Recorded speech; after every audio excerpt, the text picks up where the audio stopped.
Deadpool 3 মানে Deadpool and বুলভারিনের teaser বেরিয়ে গেছে। কয়েকদিন আগে অবধি শুটিং হচ্ছিল, তো জাস্ট একটা টিজার বেরিয়েছে সুপার বোলে। তো টিজারটার রিয়াকশানে যদি আমি বলি তো দেখাচ্ছে যে বেশ খানিকটা সময় চলে গেছে ডেডপুল 2 এর পর। প্রবাবলি ভ্যানেসা আর ডেডপুল একসাথে নেই। কিছু স্ক্রিনশট দেখাচ্ছি, দেখেই বোঝা যাচ্ছে probably they have moved ahead. এবং এটা একটা সেট আপও, কারণ আমরা জানি যে লেডি ডেডপুল এখানে আসবে, যেটা ব্লেক লাইভলি প্লে করবে। তো মেবি তার জন্য একটা জায়গা তৈরি করে দেওয়া হচ্ছে, সেই জন্য ভ্যানেসাকে অফ করে দেওয়া হচ্ছে। যাই হোক, তো আমরা এখানে দেখাচ্ছি প্রচুর ক্যারেক্টার যাকে ডেডপুল পার্ট 2-তে টাইম ট্রাভেল করে বাঁচিয়ে দিয়েছিল, তারা এখানে রয়েছে এবং তার বার্থডে সেলিব্রেট হচ্ছে। এমন সময় টিভি এজেন্টসরা আসে এবং ডেডপুল ফার্স্ট আর রেটেড জোক বলে বেগিং নিয়ে, যেটা ডেডপুলে ভ্যানেসা ডেডপুলের উপর করেওছে হ্যাপি উমেন্স ডে হিসেবে।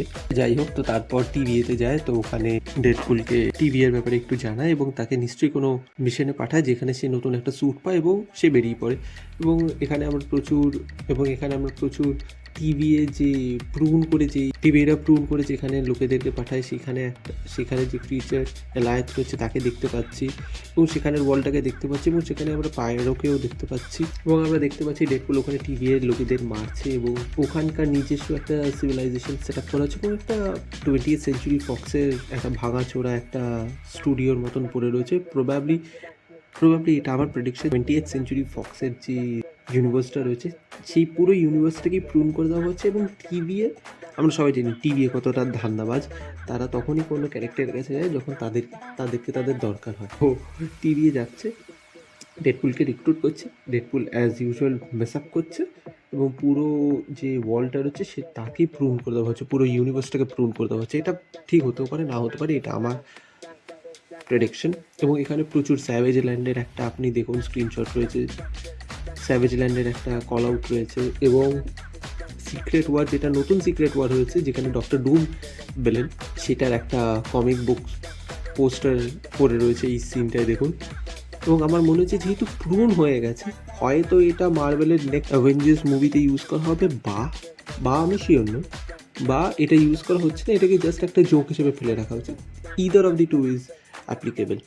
তাছাড়া এখানে দেখাচ্ছে যে ডেডপুল অনেক তাড়াতাড়ি হিল করে যাচ্ছে, তো সেটাও একটা দেখাচ্ছে। এবং বুলভারিনকে কীভাবে ইনকর্পোরেট করা হয়, এখানে বুলভারিনকে খুবই ছোট একটা সিন দেওয়া হয়েছে, কিন্তু আমরা জানি এটা সিনেমায় তার অনেক এক্সটেন্ডেড রোল থাকবে, কারণ সিনেমাটার নামই ডেডপুল অ্যান্ড বুলভারিন, অনেকটাই সে থাকবে। তাছাড়া প্রচুর পুরোনো ক্যারেক্টার্সও আসছে, আমরা জানি ম্যাগনেটো আসবে, আমরা জানি জেনিফার গার্নারের ইলেকট্রা আসবে, সেবার টুথ রয়েছে, ডগপুল রয়েছে। তো প্রচুর ক্যারেক্টারকে লুকিয়ে রাখা হচ্ছে, প্রচুর ক্যারেক্টারকে দেখানো হয়নি, জাস্ট এ টিজার।